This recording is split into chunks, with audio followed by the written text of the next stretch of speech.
Hi all, Hipper here. Now, today I have a video for you that I was hoping I never had to do. But unfortunately, someone asked for a video with Charlemagne, and as much as I despise the ship, I decided to do a video on it.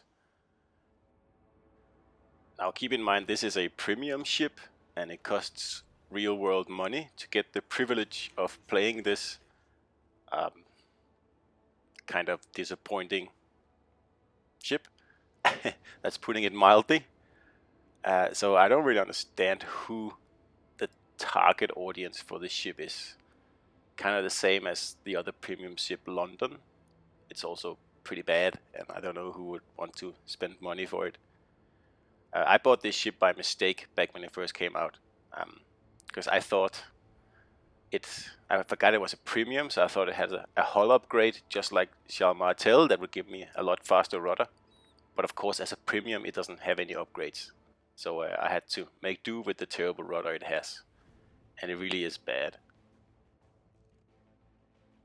Now, it's not that the ship is like terrible in itself, it's just that there are much better tech tree ships that one would play instead of this one. And one of the biggest issues with this ship is that it's a tier 6 cruiser. And that really is the worst tier for cruisers. And it doesn't help that not Martel, Charlemagne is lacking in everything that makes a cruiser good. It has like pretty much double the reload time of Charlemagne.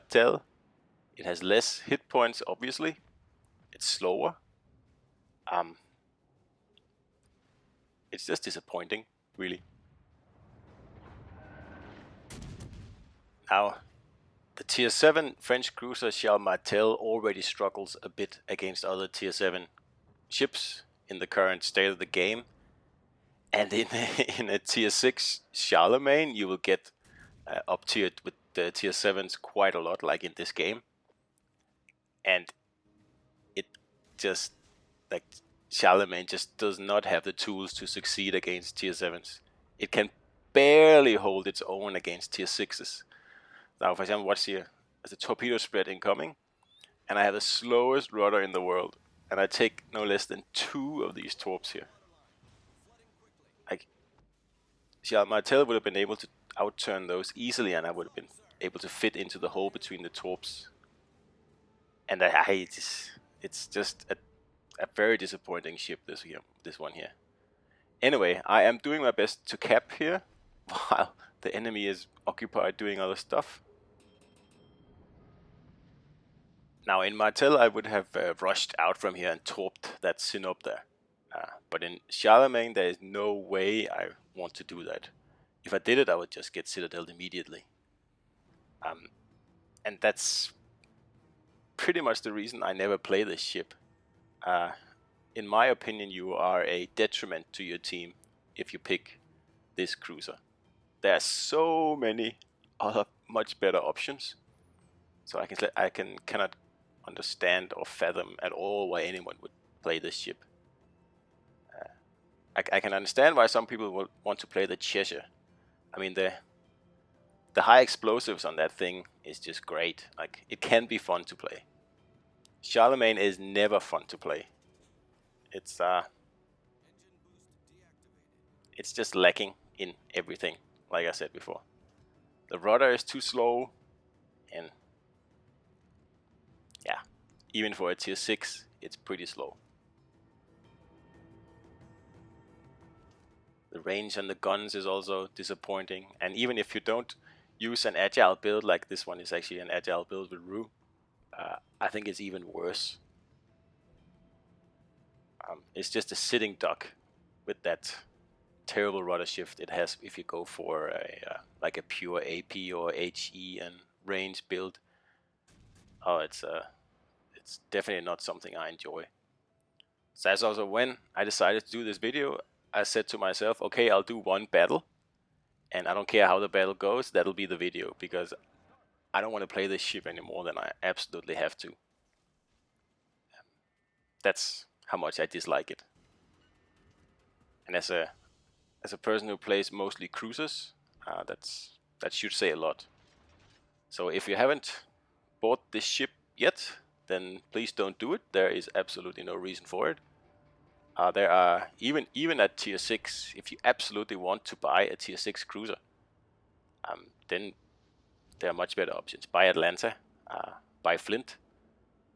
Even Cheshire, I think, is better than this one here. It has been my least favorite ship ever since it came out, and I took it out for its first trip and realized the rudder was terrible.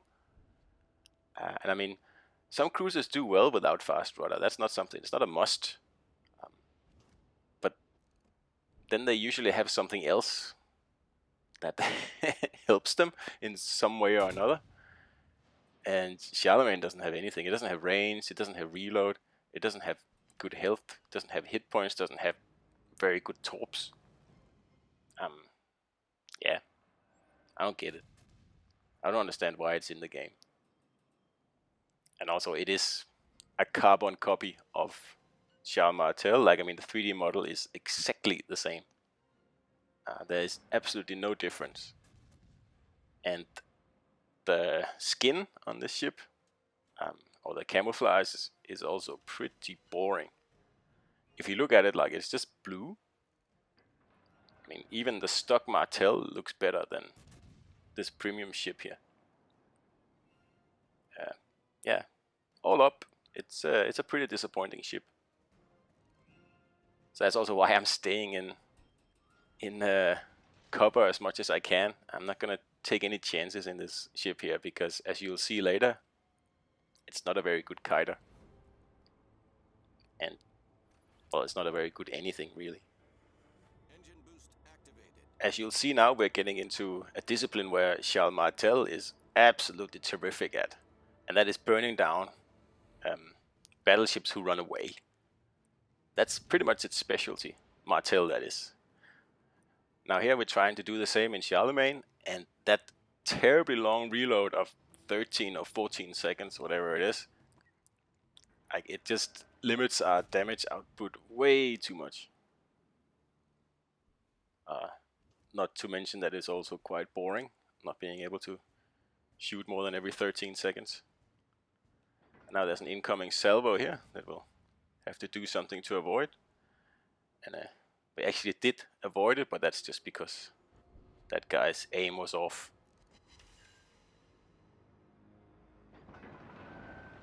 Now, chasing down fleeing battleships is already boring, but it's extra boring in Charlemagne because of that slow reload. So, yeah, at least we get a few fires here, but it's a pretty bad ship. I mean, we might have been able to do better in this battle if our team didn't fold completely like they're doing now. And doing the best we can, but like, taking this ship and turning a loss into a win is pretty difficult because you can't take any chances in this in Charlemagne. Like, you'll have to stay behind cover and try to make an impact on the battle. You cannot set up anything. You cannot set up ambushes or crossfires or anything like that because you cannot take any chances at all. And like I said before, against tier 7s, this ship is totally outplayed. Like, there's very little you can do in a battle like that. If you get an all tier 6 battle, yeah, you'll be probably still the worst ship in the spread, but at least the difference won't be as huge as up to a tier 7. And also, we're a little bit lucky in this battle here. There's no tier 7 cruisers, because that really is the main problem. The tier 7 cruisers are just so much better than the tier 6 cruisers. So if you're going to face a tier 7 cruiser in Charlemagne, you are in real trouble. So yeah, there you heard it, the enemy is about to win, and yeah, no wonder.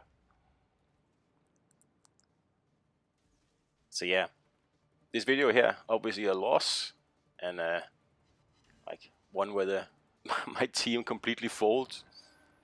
But I think damage-wise, we still managed to do okay, and we cap, and I think,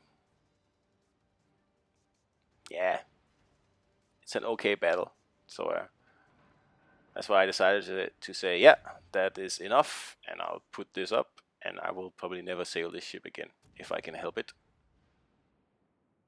So now we gotta do a bit of kiting here in a ship with nearly 5-second rudder, and that is the absolute fastest rudder the ship can have. I have like a complete maxed rudder build on the ship, and still it moves like a truck. It's not very good. So I'm trying here to get to 100,000 damage before I get citadeled, and you can see I cannot outturn the salvos at all. I take damage even at 15-kilometer range, which is pretty much my max range. Like, Charlemagne is unable to outmaneuver a salvo from a German battleship with pretty bad dispersion. It's just very disappointing. And here's another one. We do our best and we try to fit in, and we actually make it there, but that was luck.